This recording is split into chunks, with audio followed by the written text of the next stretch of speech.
Yo guys, what is up? Welcome back to another League of Legends video. Today I'm gonna cover Aatrox for top lane because it was requested in the comments, to my surprise actually. I did not know I had that many Aatrox fans. But anyways, let's get started with this guide. Okay, so Aatrox right now, as I mentioned in my Akali guide, is actually in a pretty decent spot. But the reason why I didn't want to cover him before is that I don't think he has like longevity in the top lane meta position until he gets like a full rework, because he got like a mini rework where they made this stack system for his passive ability, which basically makes it so that when he has 5 stacks he deals a lot more damage than he did before. It's basically this stuff, but the negative with this is that he won't revive if he doesn't have 5 stacks, so that can be quite problematic for the champion, and he is a bit more inconsistent now. His Q is known for being like quite a useless spell. It's really hard to hit the knockup, but if you do, it's really good. So I actually have a friend that mains this champion, and he's a bit lower elo than me, but I basically gave him this tip that if you're in a fight with Aatrox, right, and they have full vision of you, it's most of the time actually bad to just straight up Q if the enemy has CC that can stop it, because since the ability is so slow, it's really easy to react to, which means that it's better used to actually getting into a position like that's not in range of the CC abilities. For example, we'll use Thresh as an example. So you want to use the Q in the beginning of the fight to get closer to Thresh, but not actually in the range of his flay, because that will just like screw you up. So it's better to use the Q as kind of a gap closer to get into range to activate your Bork, or to use an E, or to activate your ultimate to get the extension on your auto attack range, or something like that. Or of course you can use it from Fog of War, and then it's really effective, like over a wall or something. Then they don't have that much time to react, and then it can actually be like a semi-Malphite ulti almost. So the ability has a lot of potential, but it's not consistent, so that's the problem with it. So the W, it's basically either you can choose to deal more damage or you can choose to heal, and if you do more damage you also stack up your passive. Your E is like a ranged harass ability, which also slows. It's most useful in lane, but it's pretty useless later on. And his ultimate does magic damage in a circle around him, and then after that he gets bonus attack range and attack speed for a period of time. So this is like good for dueling and stuff. Okay. Now I'm gonna go on to the rune page. The rune page for Aatrox is super straightforward. It's basically just the flat attack speed, so 80 marks, attack speed quints, magic resist, glyphs, and armor yellows. So that's basically the simple page. And if you're against like a full AD opponent, like a Riven, and you won't build 40% CDR in your build, you could go for this, but Aatrox doesn't really benefit that much from CDR, so it's not vital to get the 40%. So I would just recommend going with the flat attack speed most of the time. Okay, as for the mastery page, you basically want to grab Fervor of Battle. There isn't another alternative for Aatrox really. So you really have to dedicate 18 points into the Frosty Tree, and then afterwards this mastery right here, Runic Armor, is super strong on Aatrox because he has a lot of healing, so 8% is really huge, especially since he gets Spirit Visage as well, so it skills with that as well. Okay. So you want to grab Fury, you want to grab Fresh Blood because you already have a lot of sustain, so Feast is not needed at all. Natural Talent is fine, you have some AP scalings, but the extra lifesteal is actually pretty good for like all-ins and stuff, so I would basically recommend Vampirism. Then you want to grab Battle Trance, then Battering Blows because armor penetration is better than magic penetration, and the reason for Battle Trance is that you want to have sustained fights, and then this is the best mastery. And then Fervor, of course. Here, Recovery is quite useless, but Unyielding is even more useless because you won't build armor or magic resist until your 3rd item most of the time, and 5% isn't really a lot, so it's up to you, doesn't matter. Then you want to grab Tough Skin, the other two are quite bad, then Runic Armor, and then Insight. Insight is a really good mastery, it's almost like a keystone actually. 15% reduced cooldown on summer spells is pretty strong. Okay, so that's the general setup. Now I'm gonna go into a practice tool mode thingy, and I'm gonna show you some combos and the builds and stuff like that. So see you guys in the next we're now into the practice tool. So for starting items on Aatrox, in most matchups I would take Door and Shield and 2 pots, which as I mentioned before will get nerfed. You will only be able to get 1 pot, but it will still apply.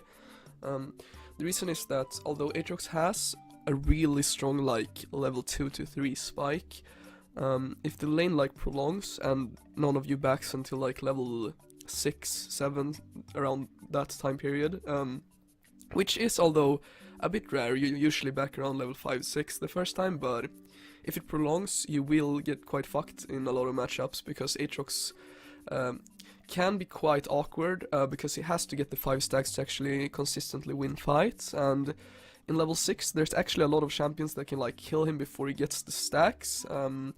He can basically like get almost one-shotted, so I would most likely recommend Orange Shield, and it's just like the safer option. Although if you're in a matchup where you think you can abuse the opponent, the Orange Blade start is also good, of course.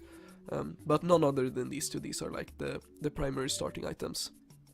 After you've got your starting item, you basically want to look to get Bork as soon as possible. It's like the core item for Aatrox. They did nerf the lifesteal by 3% in the latest patch, but it doesn't matter that much. It's still an extremely strong item. You also want to finish your boots. Obviously you would have like tier 1 boots before Bork most of the time. Then you want to go into either Mercs or Tab Ice. The other boots are quite useless on him. Of course attack speed boots are always very high value, but on bruisers they're not worth it. Maybe like Tryndamere is the exception. So most likely you will face an AD opponent since it's top lane, so ninjas will most likely be the best choice in the majority of games, but keep in mind that Mercs can be strong against AP opponents or if they have a lot of CC. And after you've finished your boots, or maybe depending on like how the matchup is going, you don't even have to finish the boots, you want to go into Black Cleaver. Now Black Cleaver was really bad on Aatrox before the like mini semi rework. Because his E actually before dealt magic damage, but it changed to physical, which does not only mean that it gets the added damage from the shred, but it also stacks Black Cleaver, so it's a lot better on him now. So Black Cleaver is like a core item. The CDR is also pretty good. It's not like super great, but it's still good. Now after you've finished like these two, which are the core items, you want to look into getting tank items. Now if you're against a lot of AP, you want to grab Spirit Visage, and even if you're not against a lot of AP, you want to grab this later as long as they have at least one AP source. It's really strong on him because of the added healing received by 30%. It's like insanely much, so this item is super strong. Now after this, if they have champions that build crit, you want to grab Randuin's. If they don't have champions that build crit, instead you want to grab the Dead Man's Plate. And then as for the last item, AFK warning in a practice tool game, that's quite annoying. Now after this, for the last item, you want to grab either Aatrox Gauge, which is like if you're getting, if you still need like more split push prowess, but you're afraid of getting like blown up, or you can grab the Guardian Angel as well, which is really good with his passive. It's like, it can get a bit awkward though. I'm not sure what order they are prioritized in, but like double revival, if it works, is really good. Now you could go for Gargoyle Stoneplate as well. It's a really strong item right now. It will probably get nerfed, but the thing is that Aatrox doesn't really have like any true damage source, and his damage doesn't really come in bursts later on, and this item is mostly good on like if you watch or follow the pro scene, they build it a lot on Jarvan top lane, because Jarvan jumps in with his combo, you know, and it does like insane damage at the start, but then he has to like wait for cooldowns, and during that time they activate the Gargoyle Stoneplate, and therefore you like eliminate that downtime where you're not that useful. So that's why it's so strong. And also this item is really good with Titanic Hydra. Now Aatrox is pretty strong with Titanic Hydra, don't get me wrong, and it could actually be quite decent if the enemy does not have like any tanks whatsoever. So you could do something like this, depending on what you're facing against. If you face like a Tall on top, you know, and they have a Graves Jungle or something like that, and they're not building a lot of armor, this build is actually like so good later on, because you will you don't need the armor shred, right? So you have the like added burst from this item, and then you're like basically unkillable during this. So you have some variations of the build, but in general, you know, you want to grab the Black Cleaver for the armor shred, and it also adds to his sticking power, which he lacks quite a bit of. So at the end of the day, I think that this build right here is like the most optimal core build. So I'm gonna try to level us up here to level 18, and I'm gonna like show you the basic. Now Aatrox doesn't really have any like complex rotations or something like that, you know. It's a pretty straightforward champion, and it's basically based around game knowledge more than mechanics for the most part. So that's, if you're not like that strong in the mechanic department, you could try to learn Aatrox, because he's basically based around, you know, knowing when to trade and how to engage, and yeah, stuff like that. Okay, So I'm gonna spawn a enemy dummy here, and I'm gonna basically like show, oh, it's actually under turret. That's quite awkward. Clear target dummy, spawn enemy target dummy. Okay, we'll do it here. Okay, so with this build right here, as you can see, we have 3,700 health, and we have almost 200 armor, 120 magic resist, and 238 AD. So our stats are like pretty solid. So the thing with Aatrox is later on in the game, you basically most of the time want to have your what is it called, blood price on, where every third attack Aatrox will deal 185 plus 114 bonus physical damage. So as you can see here, just the DPS from like your altos alone are quite strong, and then your E is quite useless later on. It's basically just used for the slow, and then you have your Q, which is really hard to hit, but if it hits, it's really strong. And actually these minions are annoying me quite a bit, so we're gonna teleport to cursor. Where is that? We're gonna go here, and we're gonna spawn an enemy dummy. Okay, but the thing with Aatrox is that what makes it easier for him to stack up his passive later on is that if you, for example, hit 5 enemies with your ulti, you instantly get 5 stacks. Same thing with Q and E. If you hit like multiple champions, you get that many stacks. So if there's a lot of target dummies, if I do it like this and I land the Q here, what? It doesn't work with the Q?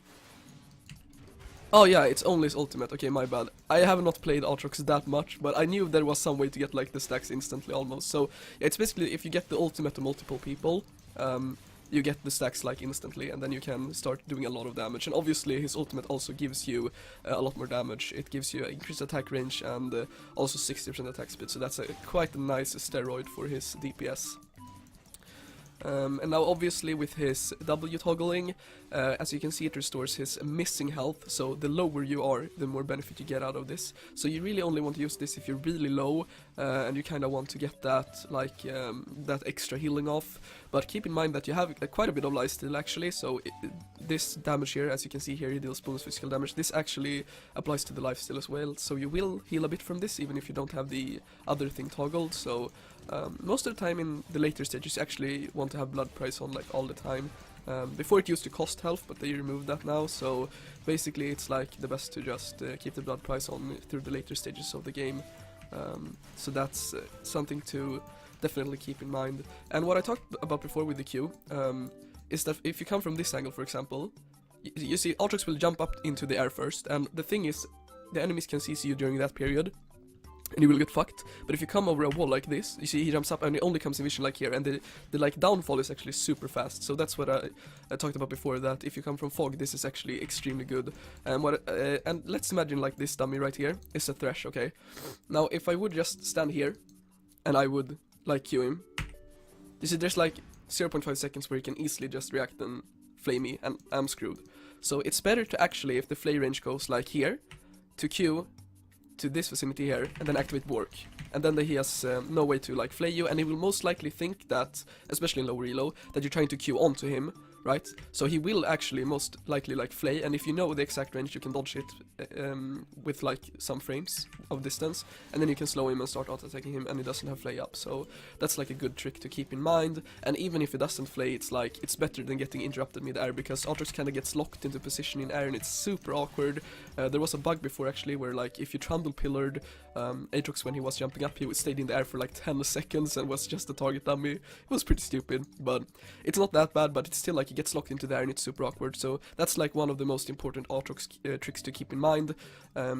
And also things like flash ulti is pretty good. You activate your ulti and then you flash, and then you get like the instant thing, and as you can see I got 3 stacks, and then you can Q and E and you have the 5 stacks. So that's basically how Aatrox kit works later on. But anyways guys, thanks a lot for watching this video. I hope you enjoyed this Aatrox guide, and if you have any questions about Aatrox you can leave them below. Obviously I'm not like an Aatrox expert, but I still have played him about like maybe 70-80 games, and the rework I played like maybe 10-20 maybe, but I still have a decent idea what I'm doing.